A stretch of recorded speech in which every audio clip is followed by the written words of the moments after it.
साथियों नमस्कार। एक छोटी सी बात मुझे याद आ रही है। किसी भी इंसान का अगर स्वाभिमान कमजोर है तो निश्चित रूप से उस बंदे की वो मौत है। कमजोर स्वाभिमान वाला व्यक्ति कहीं भी स्टैंड नहीं करता, कहीं भी।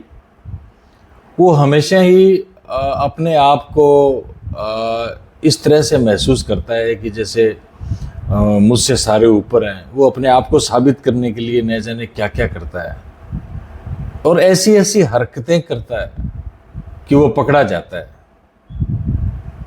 एक प्रसंग बता रहा हूँ कि कमज़ोर स्वाभिमान वाला एक नौजवान था, उसको ओहदे में तरक्की दे दी गई। उसको ओहदा तो मिल गया, लेकिन दिमागी तौर पर वह अपनी नई पोजीशन के लिए तैयार नहीं कर पाया अपने आप को, क्योंकि उसका स्वाभिमान है वो कमज़ोर था। वो समझौता ही नहीं कर पाया नई पोजीशन से। तो एक बार जब उसके दरवाजे पे नॉक हुआ, ऑफिस के दरवाजे पे किसी ने नॉक किया, तो उसने अपनी अहमियत और अपने आप को बिजी बताने के लिए उसने फ़ोन उठा लिया और उस पर बातें करने लग गया। और बातें करते हुए उसने जिसने भी दरवाज़ा खटखटाया था उसको अंदर बुला लिया और फ़ोन पे बातें करने लग गया कि अरे क्यों घबराते हो, मैं हूँ ना, मैं सारी चीज़ें संभाल लूँगा और मैं संभाल सकता हूँ।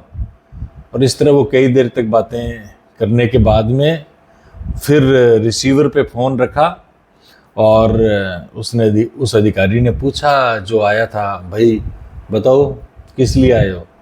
उसने कहा जी मैं तो फ़ोन का मैकेनिक हूँ और आपके फ़ोन का कनेक्शन कटा हुआ है, जिस फ़ोन से आप अभी बात कर रहे थे ना, मैं वो तार लगाने के लिए आया हूँ, कनेक्शन करने के लिए आया हूँ। तो आप सोच सकते हैं कि उसकी हालत क्या होगी। झूठा दिखावा और बनावट क्यों, आखिर इसकी क्या ज़रूरत पड़ती है? हम क्या साबित करने की कोशिश करते हैं, क्या हासिल करना चाहते हैं? हमें झूठ बोलने की ज़रूरत क्यों है? झूठे महत्व को हम क्यों महसूस करवाना चाहते हैं? ये सारी बातें असुरक्षा की भावना और कमज़ोर स्वाभिमान से आती है। इसलिए याद रखो, आप जैसे हो वैसे बेहतर हो। इससे बढ़िया फिर क्या हो सकता है? जो वर्तमान में आप हो बस हो। क्या ज़रूरत है आपको इस तरह से करने की? कभी नहीं करना चाहिए। अगर आप भी इससे सहमत हैं तो इस बात को थोड़ा आगे बढ़ा दें। बहुत बहुत धन्यवाद, आपने प्रेम से सुना। जय हिंद।